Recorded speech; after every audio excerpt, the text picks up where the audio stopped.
In the annals of Sahih Muslim hadiths, one particular saying has resonated with the Islamic resistance movement and found its place in the Charter of Hamas. The day of judgment will not come about until Muslims fight the Jews, when the Jew will hide behind stones and trees. The stones and trees will say, "O Muslims, O Abdullah, there is a Jew behind me. Come and kill him." Only the Gharqad tree would not do that, because it is one of the trees of the Jews.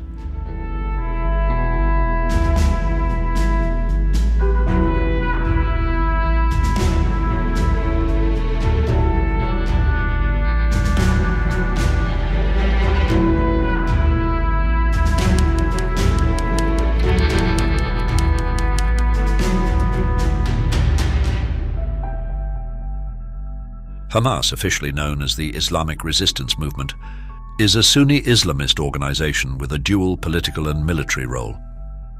This group currently exercises governance over the Gaza Strip within the Palestinian territories. Its inception can be traced back to the early days of the First Palestinian Intifada, a period marked by a sustained series of protests and violent uprisings initiated by Palestinians in response to the Israeli military occupation of the West Bank and the Gaza Strip. The spark that ignited the First Intifada was an incident that occurred on December 9, 1987 in the Jabalia refugee camp. An Israeli Defense Forces truck was involved in a collision with a civilian car, resulting in the death of 4 Palestinian laborers, 3 of whom hailed from the Jabalia refugee camp. Palestinians allege that this accident was a deliberate retaliation for the earlier killing of an Israeli in Gaza. Israel, on the other hand, vehemently denied any intentionality or coordination behind the crash. The Palestinian response to this incident was characterized by a wave of protests, civil disobedience, and sporadic violence. The landscape was marked by graffiti, barricades, and a proliferation of stone-throwing and Molotov cocktails, directed at the IDF and its installations across the West Bank and Gaza Strip. These confrontations contrasted with civil efforts, including general strikes, boycotts of Israeli civil administration institutions in the Gaza Strip and the West Bank, and an economic boycott encompassing a refusal to work in Israeli settlements, abstention from purchasing Israeli products, non-payment of taxes, and a boycott of Palestinian vehicles with Israeli licenses. In response to this unrest, Israel deployed an extensive force of around 80,000 soldiers, while its countermeasures, which initially included the use of live rounds, attracted criticism for their perceived disproportionality. Amidst these tumultuous times, 3 influential figures, namely Abdelaziz al-Rantisi, Sheikh Ahmad Yassin and Salah Shehadeh, among others, exhorted the populace to rise against Israeli forces, particularly after mosque services. In the wake of these protests against Israel, Hamas was founded by al-Rantisi and Yassin, with roots going back to Amhed's Mujama al-Islamiyah, a religious charity affiliated with the Egypt-based Muslim Brotherhood, which had been established in Gaza in 1973. Before the First Intifada, the Israeli administration had looked favorably on the work of Sheikh Yassin and his Islamist group Mujama al-Islamiyah. Israel recognized the group as a charity and in 1979 as an association, while also endorsing their establishment of the Islamic University of Gaza, which later became a hotbed of militancy. Israel may have wanted to nurture a counterforce to the then enemy Yasser Arafat's Fatah party and the Palestinian Liberation Organization, or PLO. Whatever the motives, Hamas was to soon turn on Israel.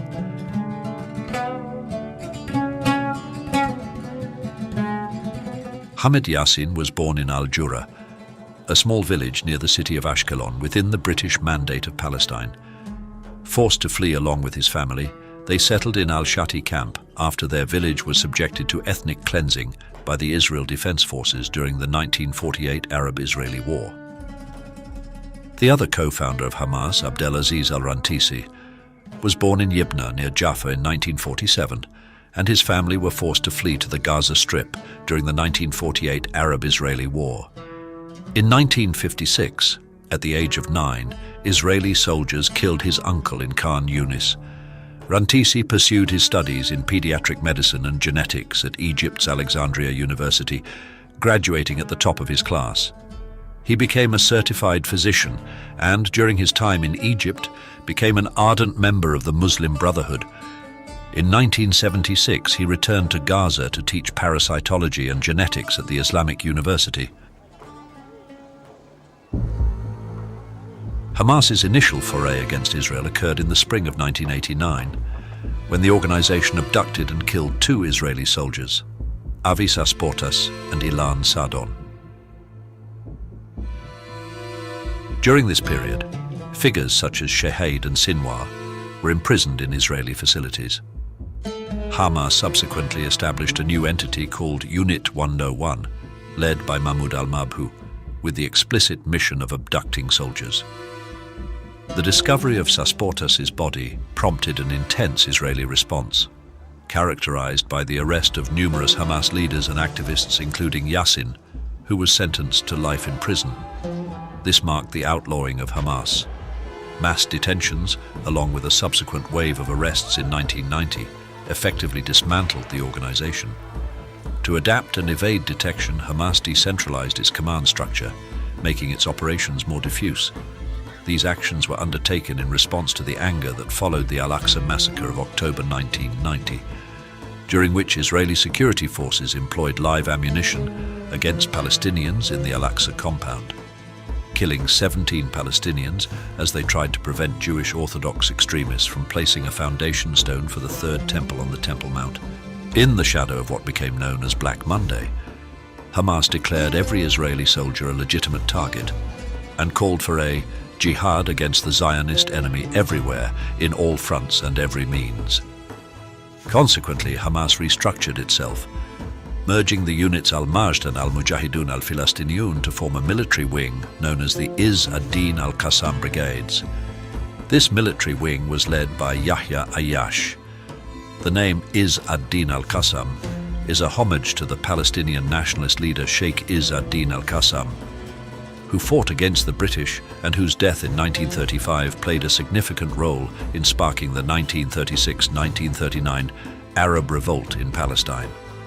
Yahya Ayyash, an engineering graduate from Birzeit University, was known for his expertise in bomb making, significantly enhancing Hamas' offensive capabilities. This proficiency earned him the nickname Al-Muhandis, or the engineer.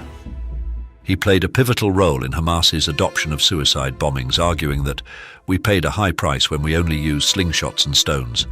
We need to exert more pressure, make the cost of the occupation that much more expensive in human lives, that much more unbearable. Until his assassination in 1996, nearly all bombs used in suicide missions were constructed by him. In December 1992, Israel responded to the killing of a border police officer by deporting 415 members of Hamas and Islamic Jihad to southern Lebanon, which was under Israeli occupation at the time. In Lebanon, Hamas established connections with Hezbollah and Palestinian residents of refugee camps, learning how to construct suicide and car bombs. The Israeli deportations were accompanied by a 2-week curfew imposed on the Gaza Strip, resulting in a daily economic loss of approximately $1,810,000. The deportees were allowed to return 9 months later. This action by Israel sparked international condemnation, and the United Nations Security Council passed a unanimous resolution condemning the deportations. In response, Hamas ordered 2 car bombings. Hamas conducted its first suicide bombing at Mehola Junction in the West Bank in April 1993. The attack involved a car parked between 2 buses carrying soldiers. Besides the suicide bomber, the blast resulted in the death of a Palestinian.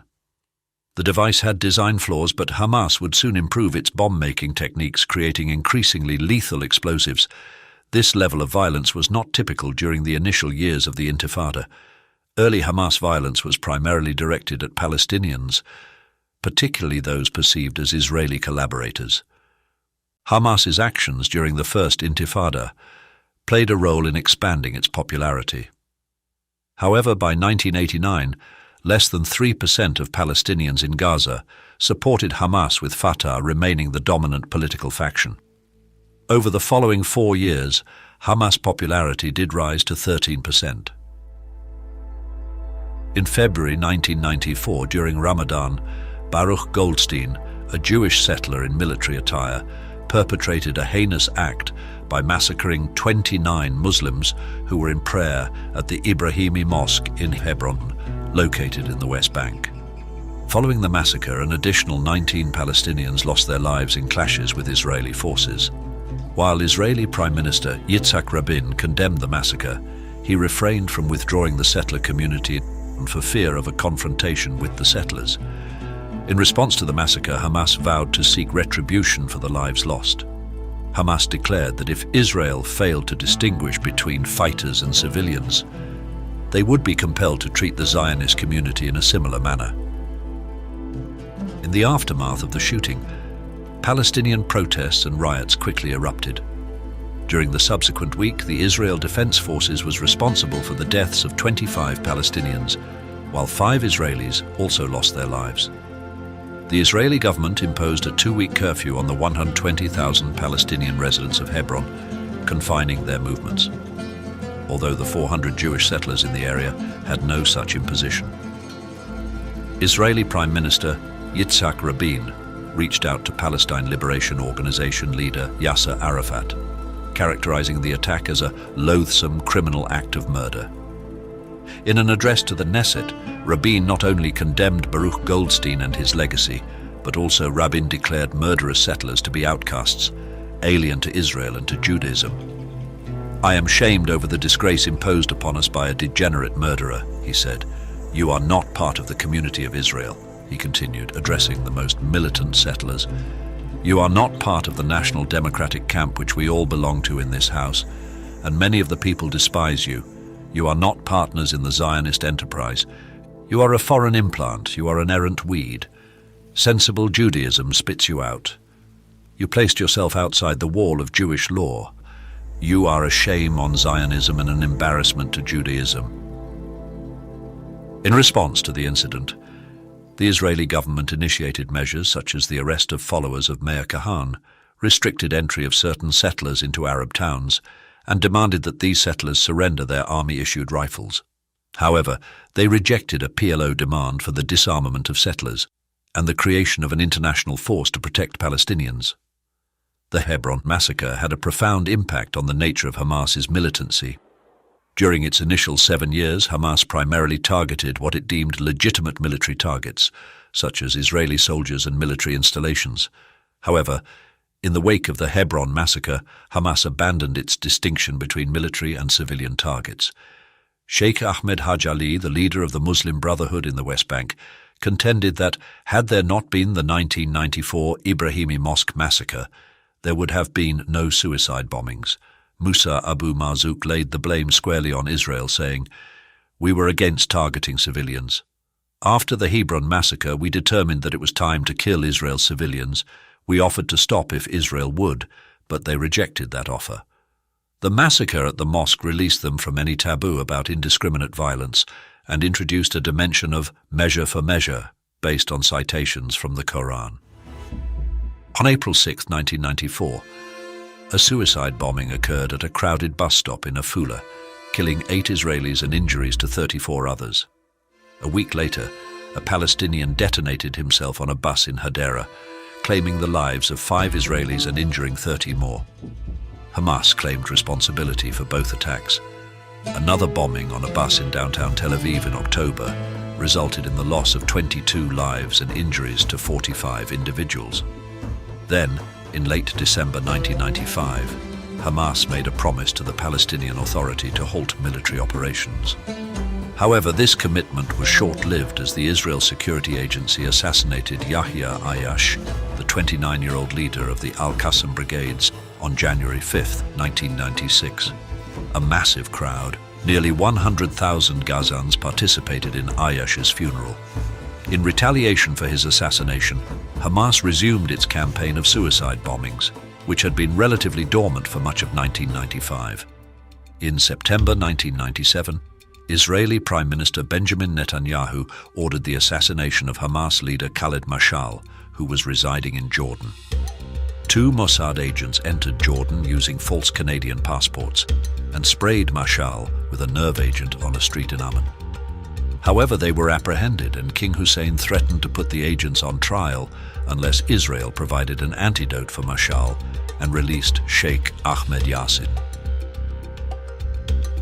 Israel complied with the demand, and the antidote saved Khaled Mashal's life. Yassin was returned to Gaza, where he received a hero's welcome with banners hailing him as the Sheikh of the Intifada. Yassin's release temporarily boosted Hamas's popularity, and during a press conference he declared, "There will be no halt to armed operations until the end of the occupation. We are peace seekers. We love peace. And we call on them, the Israelis, to maintain peace with us and to help us in order to restore our rights by peace." While Palestinians were accustomed to the idea that their youth were willing to sacrifice their lives for the struggle, the concept of suicide bombings was a new and not widely supported development.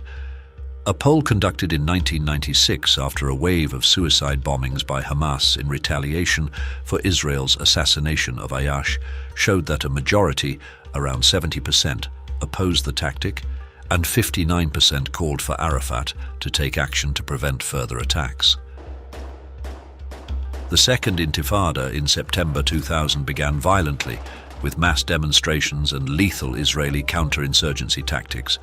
By July of the following year, after almost a year of savage conflict, polling indicated that 86% of Palestinians endorsed violence against Israelis and support for Hamas had risen to 17%. The unrest emerged from the failure of the 2000 Camp David summit, which was expected to reach a final agreement on the Israeli-Palestinian peace process in July 2000. In September 2000, Ariel Sharon, the Israeli opposition leader, made a provocative visit to the Al-Aqsa compound on the Temple Mount in Jerusalem. This visit sparked protests and riots, and the Israeli police responded with rubber bullets and tear gas. In the turbulent period of the conflict, a high toll of casualties was inflicted on both civilians and combatants. Israeli forces resorted to gunfire, targeted assassinations, as well as tank and aerial strikes, while Palestinians employed tactics ranging from suicide bombings and gunfire to stone throwing and rocket attacks. The violence is estimated to have killed 3,000 Palestinians, 1,000 Israelis, and 64 foreign nationals. Among the many militant groups involved in military-style attacks and suicide bombings against Israeli civilian and military targets during this period, the Al-Qassam brigades were prominent. Over the ensuing years, the conflict claimed the lives of almost 5,000 Palestinians and over 1,100 Israelis. While Palestinian attacks against Israelis were numerous, the most devastating form of violence came in the form of suicide attacks. In the first 5 years of the Intifada, slightly over half of all Israeli casualties were victims of suicide bombings, with Hamas being responsible for approximately 40% of the 135 attacks during this period. On June 8, 2003, Abdelaziz al-Rantisi directed a Hamas-led attack at the Erez checkpoint in the Gaza Strip, killing 4 Israeli soldiers. 2 days later, Rantisi narrowly survived an Israeli helicopter attack on his car, which claimed the life of one of his bodyguards, a civilian, and left at least 25 others injured. Yassin was a vocal critic of the outcome of the 2003 Aqaba summit. Though his group initially declared a temporary truce with Israel, it failed dramatically on June 11, 2003, when a Hamas suicide bombing in Jerusalem claimed the lives of 17 and injured over 100. Israeli forces retaliated by killing 2 senior Hamas members and 4 others. On September 6, 2003, an Israeli Air Force F-16 launched several missiles at a building in Gaza City, with Yassin inside. He miraculously survived the attack, and Israeli officials subsequently confirmed that he had been the intended target. In response to the media, Yassin declared that, "Days will prove that the assassination policy will not finish the Hamas. Hamas leaders wish to be martyrs and are not scared of death. Jihad will continue and the resistance will continue until we have victory, or we will be martyrs." On 22 March 2004, Ahmed Yassin, at the age of 67, was assassinated in Gaza City while returning from early morning prayers by an Israeli helicopter gunship. His bodyguards were also killed instantly, along with 9 bystanders. Hamas accused Israeli Prime Minister Ariel Sharon that he opened the gates of hell. Shortly after the attack, Abdelaziz al-Rantisi took over the leadership of the movement in the Gaza Strip. There was a growing discontent among the Palestinian population during the Oslo peace process. The realities on the ground did not align with the expectations created by the peace agreements. Hamas would capitalize on this mounting discontent in the 2006 Palestinian Authority legislative elections. A landslide victory with 76 seats, excluding an additional 4 seats won by independent candidates who supported Hamas. Fatah, in contrast, only managed to secure 43 seats. International observers, tasked with evaluating the electoral process, deemed it competitive and genuinely democratic. Egypt, Saudi Arabia, Qatar, and the United Arab Emirates urged the United States to consider engaging with Hamas and argued that it would be unwise to penalize Palestinians for their democratic choice, a view endorsed by the Arab League a month later. Upon winning the elections, Hamas assumed administrative control of Gaza and introduced sweeping changes. It inherited a region mired in chaos and lawlessness, primarily due to the economic sanctions imposed by Israel, the United Nations, the United States, the European Union, and Russia, which had severely depleted the administrative resources of the Palestinian Authority. Numerous mafia-style gangs and terror cells, inspired by al-Qaeda, had proliferated. Hamas took significant steps to restructure the police and security forces, cracked down on crime and gangs, ensuring that no groups openly carried weapons or committed crimes with impunity. People began paying their taxes and electricity bills, while authorities took on tasks such as garbage collection and incarceration of criminals. Then in early February 2006, shortly after winning the election, Hamas extended an olive branch to Israel by offering a 10-year truce. They proposed this in exchange for a complete Israeli withdrawal from the occupied Palestinian territories, including the West Bank, Gaza Strip, and East Jerusalem. Hamas also sought recognition of Palestinian rights, such as the right of return. However, this truce did not imply a permanent cessation of armed operations against Israel, nor would they prevent other Palestinian groups from conducting such operations. The United States, Russia, the European Union, and the United Nations laid out conditions for continuing assistance to the Palestinian Authority, including the renouncing of violence, recognizing Israel, and accepting previous Israeli-Palestinian agreements. Hamas refused to meet these demands. Consequently, all international aid to the Palestinian territories was frozen. But it was not just international pressure weighing upon the new leadership. Tensions escalated between Fatah and Hamas militants, as Fatah commanders refused to comply with the government's orders. The Palestinian Authority initiated a campaign of demonstrations, assassinations, and abductions against Hamas. Predictably, Hamas responded in kind. Israeli intelligence reportedly warned Mahmoud Abbas that Hamas had planned to assassinate him in his Gaza office, viewing him as an obstacle to its complete control over the Palestinian Authority. Hamas leader Mohammed Nazal accused Abbas of complicity in besieging and isolating the Hamas-led government. The situation remained volatile, with both Fatah and Hamas vying for power and control. On June 9, 2006, during an Israeli artillery operation, there was an explosion on a bustling Gaza beach, leading to the loss of 8 Palestinian civilian lives. While it was widely assumed that Israeli shelling was responsible for the casualties, Israeli government officials denied this claim. The situation escalated when on June 10th, Hamas formally withdrew from its 16-month ceasefire and claimed responsibility for subsequent Qassam rocket attacks launched from Gaza into Israel. Tension continued to increase when on June 25th 2 Israeli soldiers were killed and another, Gilad Shalit, was captured during an incursion by the Izz ad-Din al-Qassam brigades, Popular Resistance Committees, and Army of Islam. In response, the Israeli military initiated Operation Summer Rains 3 days later, with the aim of securing Shalit's release. This operation led to the arrest of 64 Hamas officials, including 8 Palestinian Authority cabinet ministers, and approximately 20 members of the Palestinian Legislative Council. These arrests and other events effectively paralyzed the Hamas-dominated legislature for much of its term. Gilad Shalit remained in captivity until 2011, when he was finally released in exchange for 1,027 Palestinian prisoners. In February 2007, Saudi-sponsored negotiations led to the signing of the Hamas and Fatah Mecca Agreement, aiming to establish a unity government. The agreement was signed by Mahmoud Abbas on behalf of Fatah and Khalid Mashal on behalf of Hamas. By March, the Palestinian Legislative Council had established a national unity government, with 83 representatives voting in favor and only 3 against. Unfortunately, in June of the same year, renewed fighting erupted between Hamas and Fatah. During this period, Major General Yadlin emphasized the benefits for Israeli interests in the event of a Fatah withdrawal from Gaza, as Hamas continued to gain influence. The subsequent June 2007 Battle of Gaza saw Hamas seize control of the region, effectively ousting Fatah officials and causing President Mahmoud Abbas to dismiss the Hamas-led Palestinian Authority government. As a response, Abbas also outlawed the Hamas militia. The intense fighting between Hamas and Fatah resulted in the loss of at least 600 Palestinian lives, and many maimed and tortured on both sides.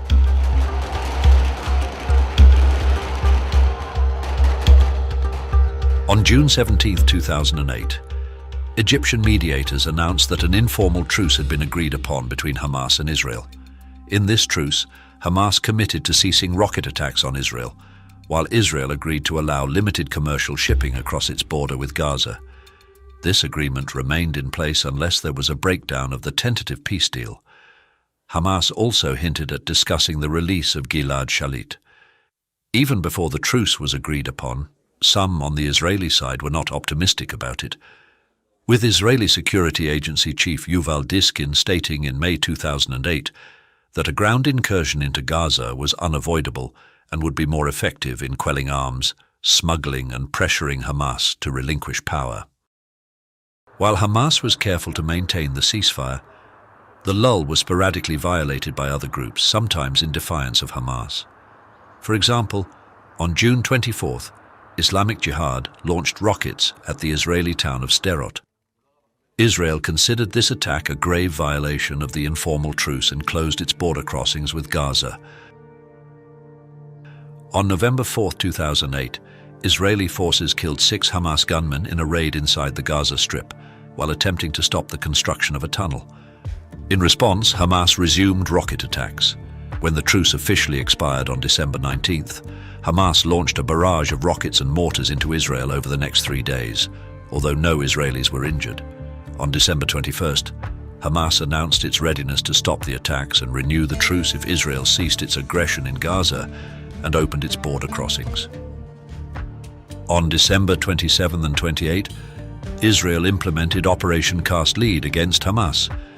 Egyptian President Hosni Mubarak said, "We warned Hamas repeatedly that rejecting the truce would push Israel to aggression against Gaza."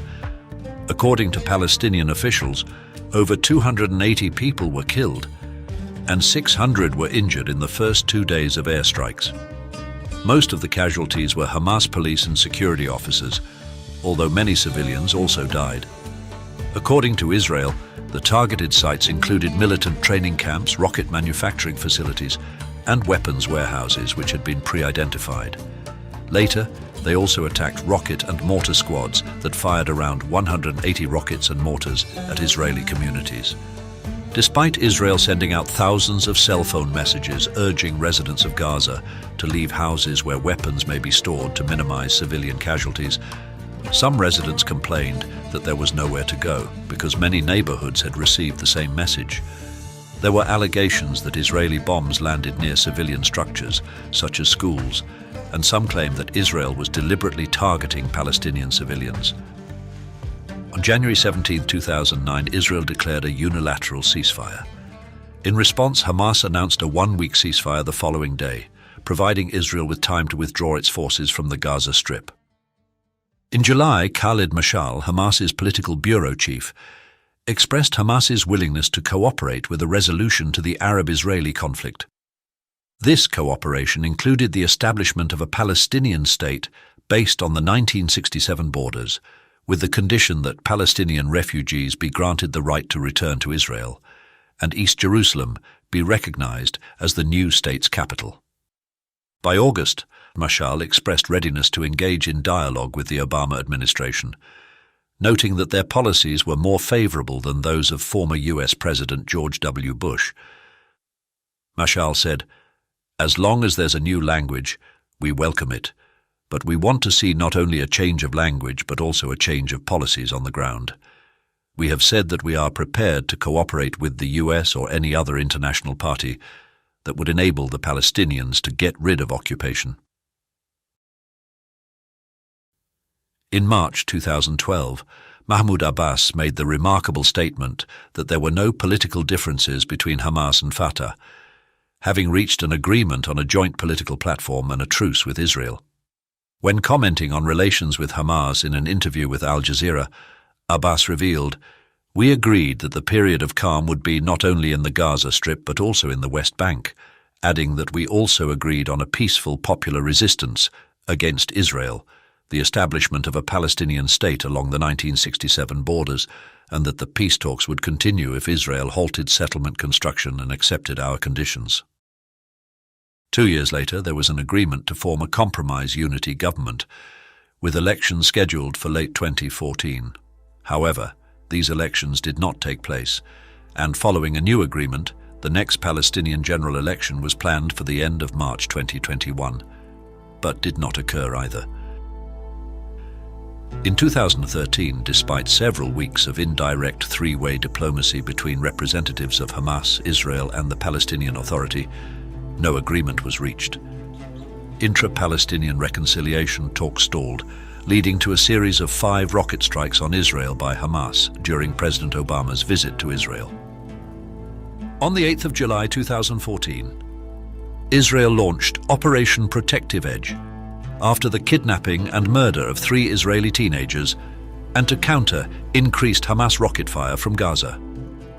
The bloody conflict concluded with a permanent ceasefire after 7 weeks, resulting in more than 2,200 casualties and over 10,000 wounded. Between 2018 and 2019, Hamas participated in the Great March of Return along the Gaza border with Israel, resulting in the loss of at least 183 Palestinian lives. This was a series of demonstrations held every Friday in the Gaza Strip near the Gaza-Israel border from March 30th, 2018 to December 27th, 2019. During this deadly confrontation, a total of 223 Palestinians were killed by Israeli forces. The demonstrators called for the right of Palestinian refugees to return to the lands from which they were displaced, namely in Israel. They also protested Israel's land, air and sea blockade of the Gaza Strip and the United States' recognition of Jerusalem as the capital of Israel. In May 2021, tensions escalated in Sheikh Jarrah and the Al-Aqsa Mosque compound in Jerusalem, leading to renewed clashes between Israel and Hamas in Gaza. After 11 days of intense fighting, the conflict resulted in the loss of at least 243 lives in Gaza and 12 in Israel. On October 7, 2023, Hamas initiated an invasion into Israel. In the months leading up to the attack, Hamas had conveyed misleading information to Israeli intelligence, indicating a lack of intent for conflict. The attack commenced in the early morning with a barrage of over 3,000 rockets launched from the Hamas-controlled Gaza Strip into Israel. Simultaneously, some 2,500 Palestinian militants breached the Gaza-Israel barrier.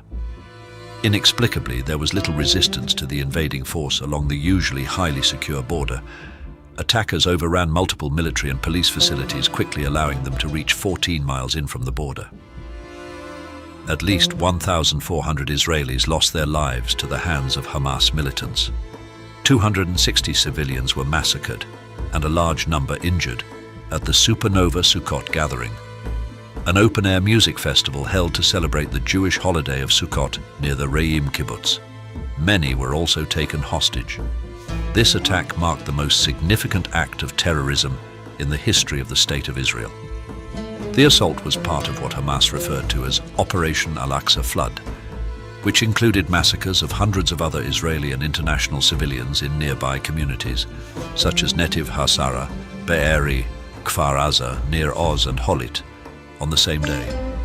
Unarmed civilian hostages and captured Israeli soldiers were transported to the Gaza Strip, including women and children.